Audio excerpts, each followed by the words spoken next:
Belakangan, kasus kematian pria asal Aceh, Imam Mashikur karena diculik dan disiksa oknum TNI jadi sorotan. Menanggapi hal itu, anggota Komisi 3 DPR RI periode 2009 hingga 2014 sekaligus advokat asal Aceh, Said Muhammad Mulyadi, angkat bicara. Said menilai, pihak TNI dan Polri harus mengusut tuntas kasus penculikan tersebut. Karena menurutnya, diduga ada mafia yang terlibat dalam praktik perdagangan obat ilegal, tramadol, di kasus ini.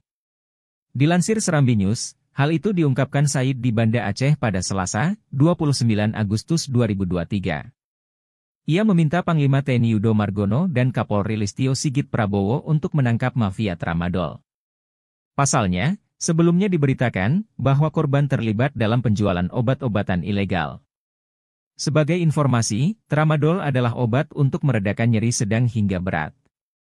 Obat ini termasuk dalam kelas obat opioid, narkotika, sehingga penggunaannya harus dalam pengawasan dokter. Lebih lanjut, Said menyatakan, dalam kasus pembunuhan terhadap Imam, pelaku harus dihukum seberat-beratnya. Sebagaimana pesan Panglima TNI, hukuman mati atau minimal seumur hidup.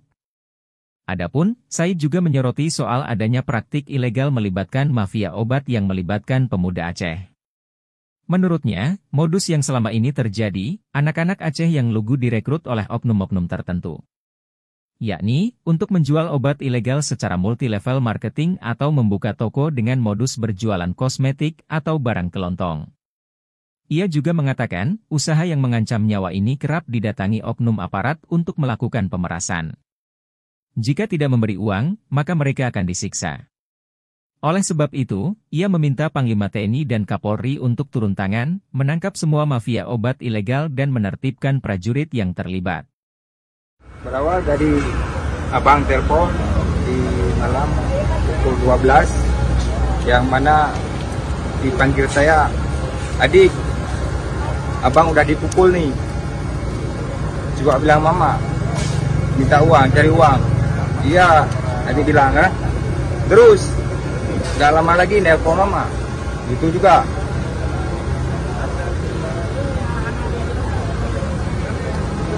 Jadi sebelumnya apakah pernah abang telepon juga minta uang seperti itu? Sebelumnya nggak tahu bang. Cuman baru kali ini ditelepon sama abang. Nah, mungkin dengan kejadian ini apa harapan dari keluarga terhadap penanganan kasus ini? Keluarga sendiri seperti apa? Kami dari keluarga harap menuntut keadilan seadil-adilnya atas keluarga kami. Bagaimana keluarga kami yang tidak ada lagi abang, yang mana dia orang yang menafkah kami, adik-adik kami, abang kami, emak-emak kami. Dek, apa betul video yang beredar ke keluarga itu foto dari video dari abang ini? Ya, itu pertama dari saya dikirim. Itu betul suara abangnya? Betul. Videonya maksudnya, bukan video yang tersebar di media itu? Ya, betul lah. Memang benar itu video dikirim ke keluarga dari ini pertama sekali. Setelah itu dikirim ke teman-temannya maupun dikirim ke saya. Nah, setelah itu baru kita memviralkan. Sekarang banyak video, ada beberapa video. Itu mungkin rentetan yang lain-lainnya. Tapi awalnya memang yang penyiksaan yang berdarah di belakang itulah korban yang sebenarnya. Di Bang Maskur itu? Iya, Maskur. Nah, cuman yang lain itu mungkin yang lain, mungkin yang terjadi sebelum-sebelumnya yang tidak terjadi korban. Tapi ini memang ini sangat banyak terjadi, muncul ini. Makanya kita harap kepada wartawan untuk cross check sebab dan akibat dan secara transparan sehingga tidak dipojokkan keluarga. Bang, sebelumnya juga ada informasi bahwa Imam Maskur juga pernah diperas. Ya, memang berdasarkan informasi, tapi kita tidak bisa memastikan apakah itu memang 100% pernah, tapi berdasarkan informasi dari teman-temannya, ada yang mengatakan demikian. Yang 13 juta katanya ada pernah. Cuma tidak berani yang namanya mereka melakukan pekerjaan yang mungkin melanggar hukum, apapun terjadi mereka selama ini diam. Belakangan, kasus kematian pria asal Aceh, Imam Mashikur karena diculik dan disiksa oknum TNI jadi sorotan. Menanggapi hal itu, anggota Komisi 3 DPR RI periode 2009 hingga 2014 sekaligus advokat asal Aceh, Said Muhammad Mulyadi, angkat bicara. Said menilai, pihak TNI dan Polri harus mengusut tuntas kasus penculikan tersebut. Karena menurutnya, diduga ada mafia yang terlibat dalam praktik perdagangan obat ilegal, tramadol, di kasus ini. Dilansir Serambi News, hal itu diungkapkan Said di Banda Aceh pada Selasa, 29 Agustus 2023. Ia meminta Panglima TNI Yudo Margono dan Kapolri Listio Sigit Prabowo untuk menangkap mafia tramadol.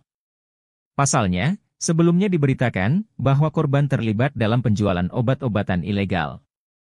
Sebagai informasi, tramadol adalah obat untuk meredakan nyeri sedang hingga berat. Obat ini termasuk dalam kelas obat opioid, narkotika, sehingga penggunaannya harus dalam pengawasan dokter. Lebih lanjut, Said menyatakan, dalam kasus pembunuhan terhadap Imam, pelaku harus dihukum seberat-beratnya. Sebagaimana pesan Panglima TNI, hukuman mati atau minimal seumur hidup. Adapun, Said juga menyoroti soal adanya praktik ilegal melibatkan mafia obat yang melibatkan pemuda Aceh. Menurutnya, modus yang selama ini terjadi, anak-anak Aceh yang lugu direkrut oleh oknum-oknum tertentu. Yakni, untuk menjual obat ilegal secara multilevel marketing atau membuka toko dengan modus berjualan kosmetik atau barang kelontong. Ia juga mengatakan, usaha yang mengancam nyawa ini kerap didatangi oknum aparat untuk melakukan pemerasan. Jika tidak memberi uang, maka mereka akan disiksa. Oleh sebab itu, ia meminta Panglima TNI dan Kapolri untuk turun tangan, menangkap semua mafia obat ilegal dan menertibkan prajurit yang terlibat. Berawal dari abang telepon di malam pukul 12, yang mana dipanggil saya, "Adik, abang udah dipukul nih." Juga bilang, "Mama, minta uang, cari uang." Iya, adik bilang kan. Terus, gak lama lagi nelpon mama. Itu juga.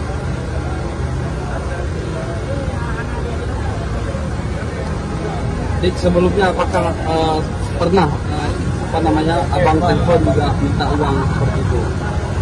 Sebelumnya nggak tahu bang. Cuman baru kali ini ditelepon sama abang. Nah, mungkin dengan kejadian ini apa harapan dari keluarga terhadap penanganan kasus ini? Keluarga sendiri seperti apa? Kami dari keluarga harap menuntut keadilan seadil-adilnya atas keluarga kami. Bagaimana keluarga kami yang tidak ada lagi yang mana dia orang yang menafkah kami, adik-adik kami, abang kami, emak-emak kami. Dek, apa betul video yang beredar ke keluarga itu foto dari video dari abang ini? Ya, itu pertama dari saya dikirim. Itu betul suara abangnya? Betul. Videonya maksudnya, bukan video yang disebar di media itu? Ya, betul lah.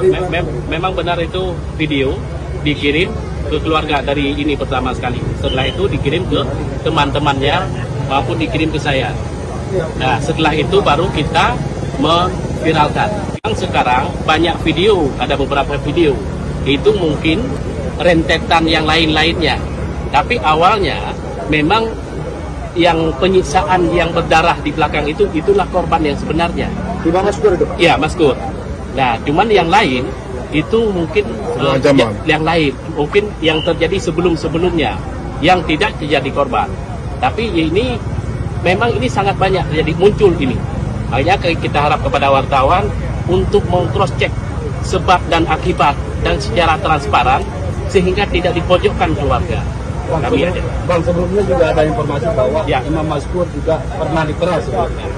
Ya, memang berdasarkan informasi, tapi kita tidak bisa memastikan apakah itu memang 100% pernah, tapi berdasarkan informasi dari teman-temannya, ada yang mengatakan demikian. Yang 13 juta katanya ada pernah. Cuma tidak berani yang namanya